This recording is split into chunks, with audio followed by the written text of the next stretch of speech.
কোনো নারী সঙ্গ ছাড়াই 14 বাচ্চা জন্ম দিল রোনালদো। 13 বছর বয়সী পুরুষ সাপের পেট থেকে জন্ম নেওয়া এসব সাপের বাচ্চা দেখে বিস্মিত বিশ্ববাসী।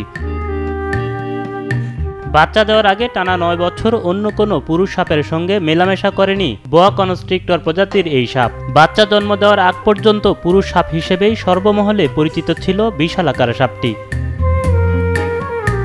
গত 9 বছর ধরে সাপটির দেখাশোনা করছেন যুক্তরাজ্যের সিটি অব পোর্টসমাউথ কলেজের পশু পরিচর্যাকারী পিট কুইনলান।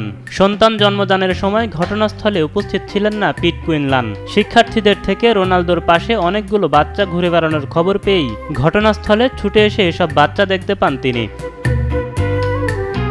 পার্থেনোজেনেসিস নামে পরিচিত এই ঘটনাটি অসম্ভব মনে হলেও প্রাণীজগতে এমন ঘটনা অহরহই ঘটে থাকে। কোনো ধরনের সঙ্গম ছাড়াই পোকামাকড়ও সন্তান উৎপাদন করতে পারে। সাধারণত নিজেদের মধ্যে ক্লোনিংয়ের মাধ্যমে এই সক্ষমতা অর্জন করে তারা।